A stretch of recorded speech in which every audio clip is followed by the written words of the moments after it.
Welcome back to Absolutely Marvel and DC. My name is Benny, that is Sal, that is Dylan, and that is Dan. We got a full house today, and if you want to join this family, make sure you hit that like button, hit that subscribe button, hit that notification bell, because we are a bunch of guys that sit around talking about movies.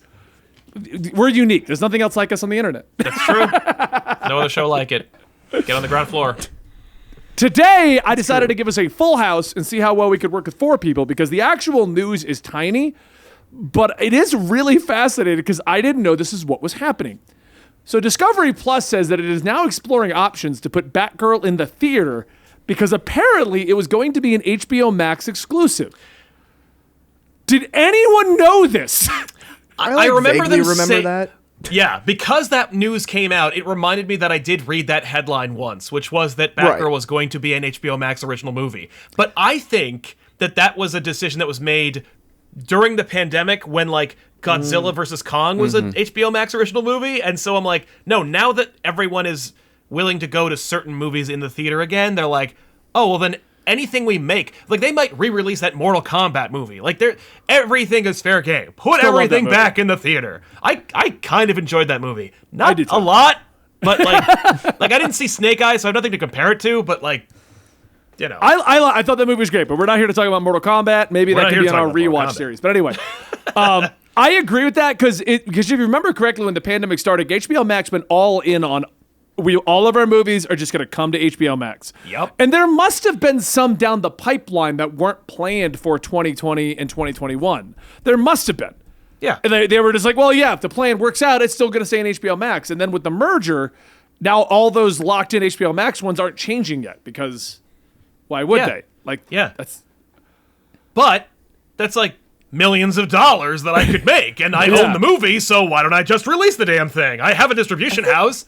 This movie is like I feel like Sony is making this movie. Where it's just it's in development hell and I mean, it's made, it's shot. That's the crazy thing to me. Is like it's been in production for so long and has gone through, like, it's changed hands so many times that, like, what is this movie? Like, right. Who's in it? Isn't Michael Keaton supposed to be in it? Like, what? Yeah. Michael Keaton is in it. J.K. Simmons is Jim Gordon in this movie. Oh, God. What? Like, this movie should be, like, in the Flashpoint movie, Flash just runs through a Batgirl movie and it shatters it, making this movie. It's just like, what is happening? It's just a multiversal hodgepodge. It's like, this movie might as well be the Convergence Planet. Like, here's all these different movies all in one place, and it's all, and Batgirl's like, I don't know who my dad is. He's like, I'm your dad today. And she's like, okay, let's go. You're cool. Are you still swole, J.K. Simmons? Let's do this. Meanwhile, Michael Keaton's like, and I'm Batman, and I'm wearing the prototype suit that they wanted me to wear in the original 89 movie, but they didn't have the budget to make, so now I'm wearing it, and I can turn my head now. Like, what? And they turn the camera, and Ezra Miller's just punching people. Like, I've heard, he's whipping chairs. How do we get to Hawaii? How do we get to Hawaii? I'm telling you, man, I'm betting money that, like, that Supergirl from Flashpoint's gonna show up in this movie. Just to throw everything into disarray. Like, I don't know, man. What do you think, Dan? This had to have been like a publicity stunt of, hey, we're going to play it safe and say it's not going to be in theaters because the pandemic's a thing, and we're going to wait for other things to come out to go, oh, okay, well, people are willing to go to the theaters now. We're now going to put it in theaters. And I think the development hell was also... I feel like it had to have been related to the Batman in some extent to see maybe they've got some deleted scenes that they're like, we could put this together, but let's see if people want it together first. Yeah. And then they're going to do like the classic animated show where they'll do the Batman thing, and then it'll be like her on a little moped, and it'll be like, and Batgirl, here's her movie. But yeah, that's got to be what it was. It was just a covering their butts, and then Discovery getting it and being like, yeah, we're doing that. It makes more. I also feel like Discovery might want to make some changes because Discovery has come out and said they want to get the DC universe lined back up. This ain't gonna help. Yeah. No. And the problem with the DCEU is whoever was actually in charge recently was just like, you know what? Screw the idea of doing the MCU, even though that's $1 billion franchise that we could do if we just did it right. We're just going to make movies and put whatever we want in them and promote it as a multiverse. And I feel like Discovery's like, All right. I get what you're going for, but it feels like you just gave up on trying. So let's. Yeah, I don't think we're going to be seeing a sequel to the Batgirl anytime soon, but if they want to cover their butts, they could just say it's in the Peacemaker universe. There you go. I mean, it's a fantastic universe. Which that's is all just the confused. DCEU, but, like, is it, though? I mean, like, Yeah. just because Slightly the not. Justice League showed up, like, you know. Yeah. And Well, I that's thought the thing rumor is that like, there's- Peacemaker is now going to be in the old universe, which is getting a sequel, like another season. So We're we're getting going to another have both Peacemaker show, universes.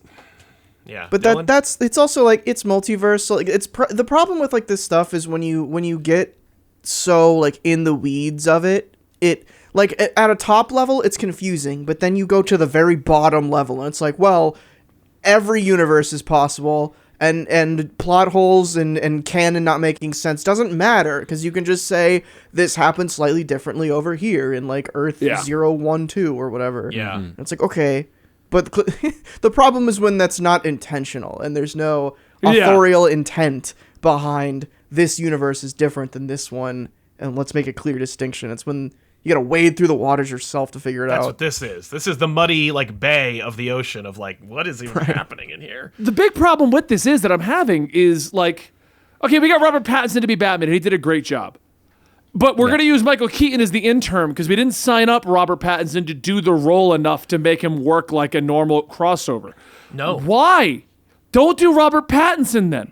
Just get another actor who will be Batman. You mean to tell me the only option was Robert Pattinson who doesn't want to be Batman at everything? Matt Reeves wanted to make that one movie. We wanted to appease that one guy. Like, they don't care about the universe. They care about making money and keeping directors in their fold. The reason why Ben Affleck was Batman in the first place because they wanted the guy who directed Argo to work for Warner Brothers. Yeah. So it's like, they don't care about Batman. I mean, he's good, so he did a good Batman, but, like, they're not thinking about a shared universe or about, like, adapting the faithful universe of DC. Like, they're just like, we're a movie house. We're making movies. Like, they want Matt Reeves to make more Planet of the Apes movies. They want Matt Reeves to make movies for them that will have people go see them. They don't care about, so it's like when Matt said, it's Pattinson or bust, they're like, who cares? We made Birds of Prey.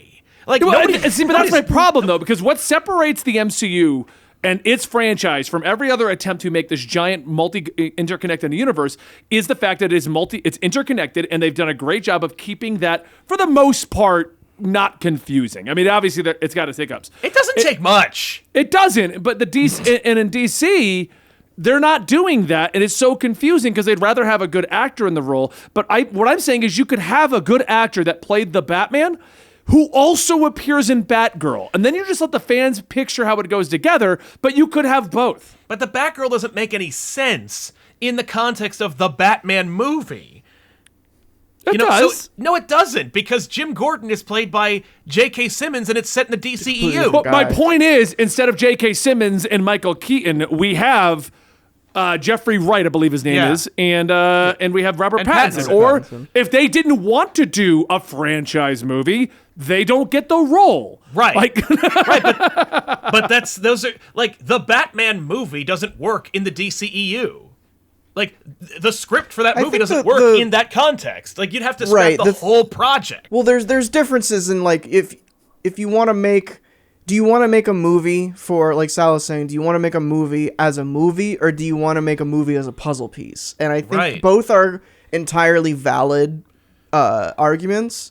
And Yeah. like clearly they went one direction with Joker and they went one direction with the Batman, and like I think that is a knee-jerk reaction to everything else failing, and stuff like Batgirl and the Flashpoint movie are just they're the last remnants of like a broken thing, that like plans that have gone out the window since then. Yeah.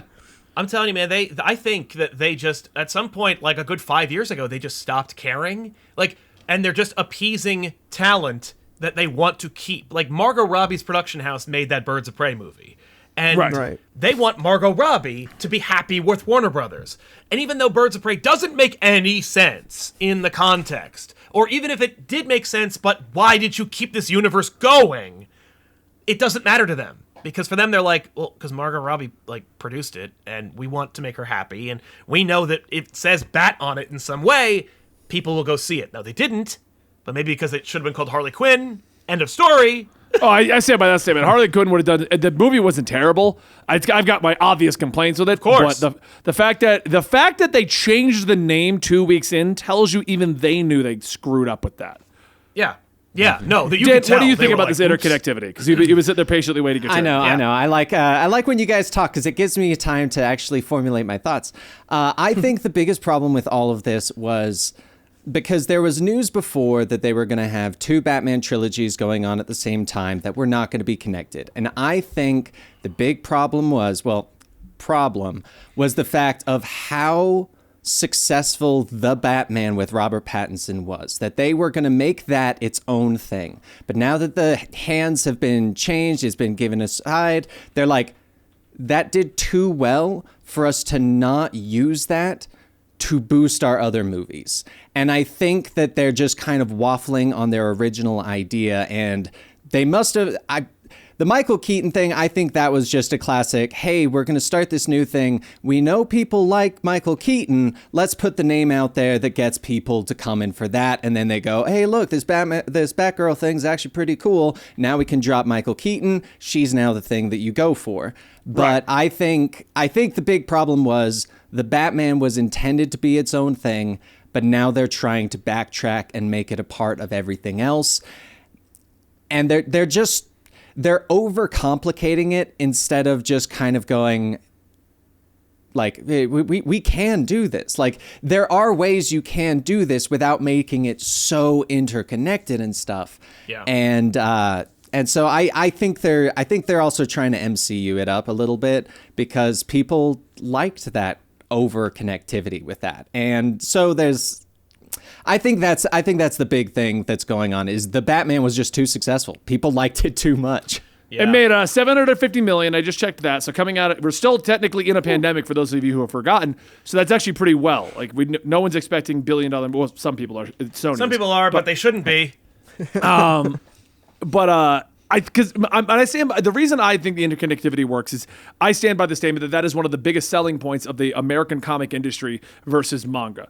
Everyone's and we could probably do a deep dive in this one day, but I've done a lot of research as to why manga is outselling comics. But one of the big things is the interconnectivity of Americanized comics, and then the difficulty of figuring out where you start and where you go. I just literally built a shelf that I'm putting all my manga on, and I put my comic books on, and the manga is just Dragon Ball Super 1 through 30 or whatever I'm up to, and then it's like Batman, Button, Flash, Batman. You know what I mean? Like, it's like all over the place. There's also something to be said about like a thing that I was gonna say, but has completely escaped me now. Oh. Indeed. You know what? That's a great point. At the end of the day, Batgirl is, who knows what's going to happen with this, but I do feel like they need to fix some of these issues. Like if you want to make Michael Keaton the Batman of the future and Pattinson, and for the record, no, I know what you both are saying it's not supposed to be connected. That's a later decision. This movie was connected originally. It was going to be Batman v Superman, and then Ben Affleck told an origin story of his Batman. No, that was going to be a completely movie changed. about Ben Affleck fighting Deathstroke in a Supermax prison. It wasn't a Totally origin different movie. Just I because think they at this point shared it the is a same totally release different movie. date. Yeah, it doesn't became mean a- they were the same movie. Yeah. But what I was going to say that I forgot, I remembered, is I think there's something to be said about how certain characters can exist in their own franchise better, and I think that's like Warner Brothers knows that because like Batgirl can't subsist on her own as well as Batman can, which is why suddenly you have Batman showing up in Batgirl movie. But like Batman can be on his own because you can get that sort of joy of a shared universe with like, oh, is this character going to show up, and like see these characters kind of cross over by just having a Batman franchise. That's why Spider-Man also works on his own because he's got so many rogues, he's got so many side characters that you can kind of make the same like type of movie in its own insular world. Right. But with other characters that doesn't work as well. So that is when you start making a movie about like Ant-Man, you kind of need to rely on other stuff. You need Falcon to show up in that movie. Like, yeah. You can make an Ant-Man movie, but you can't make 7 Ant-Man movies. No, they make 2. They're making 3. I mean, right. am I the only one that was like okay with them doing what they did with Henry Cavill's Superman? Just have him show up and it not be him. All of these superheroes are in suits. You mean to tell me that no one in Warner Brothers is like, all right, Robert Pattinson says that he will do 4 movies. So let's get somebody whose chin looks just like him if he's making cameos. Right. Like, come on. He's wearing a cowl. I just don't know we what don't that need adds. Robert Pattinson walking around. You're saying, like, we want to use Pattinson's Batman, but we don't need to cast Pattinson in every Batman cameo we use him like for? Yeah, that's what I'm saying. You don't Like, need him to show up at all. You just need to allude to it. You need the signal in the sky, and that's all you need. Yeah. He calls up on a phone, literally call Robert Pattinson. Read these lines, please. I mean, they did it in the Wonder That would be Woman $4 movie. Remember in million. Wonder Woman 1, I think, when they had like Wayne drop off some crap, and you're like, Yeah. okay, I guess that's connected. Like yeah. everyone forgets that the original Iron Man, the original Captain America, the original Thor, they did barely any interconnectivity. Well, it was all window dressing. It was considered Easter eggs and not connectivity. But there was Yes. also And- a plan. And the reason Yes. for that was because they didn't know if it was going to work. So Well, they and- laid seeds that Yeah. eventually paid off. Well, and that planning used characters that were that like didn't rely on for Right. like success for that quarter, right? So they were Yeah. like this is going to lead into Thor because who the hell's asking for a Thor movie and no one's expecting a Thor movie. And we have the rights to make a Thor movie. Like that's all. It wasn't just, well, Batman is literally our bottom line. So how are we going to connect it all to Batman and make Batman ancillary side projects that may or may not be connected to that Batman? Like that's when you Wayne, have lost you the, have Wayne the whole- Enterprises everywhere. That's all you do. They did that in Man of Steel. The Wayne Yeah. satellite was in it. That was that's a cameo or an Easter egg. Like that's all you need. Anyway, But anyway, we're way off topic here. Batgirl. The beginning of this whole thing is I thought it was going to theaters, so Right. I'm on board with this. yeah, I probably won't see it in theaters, but I hope it still releases on HBO Max because I'd rather not go to a theater. I think it definitely is going to I release on HBO. am at a point Yeah. now because they come out so quick that I'm like unless this thing are really like we were gonna go see Harry Potter yesterday, Yeah. and Natalie and I both sat there and I was like, I don't care about Harry Potter. Do you care? She's like, oh, I care. I'm like, do you want to go? She goes, well, when's it coming out on streaming? That was the question. Like, Yeah. about 6 question. weeks. Look, I'm one of the biggest. I'm a huge Harry Potter fan, but the Fantastic Beasts movies, with the exception of one to some degree, and this is just speaking with there's 2 of them. The second one's awful, so I am not. I agree. That's why I'm not excited to see about the movie 3 at all. Like Yeah, I and liked it's the like, original I the original don't franchise. care. I thought Fantastic Beasts was okay, and then the second was like, oh, they're just milking this. Okay. Yeah. The second one's one of the worst movies I've ever seen. All right, that's a different discussion in itself, though. Thank you so much for watching today's episode of Absolutely Marvel and DC. We will see you next time right here.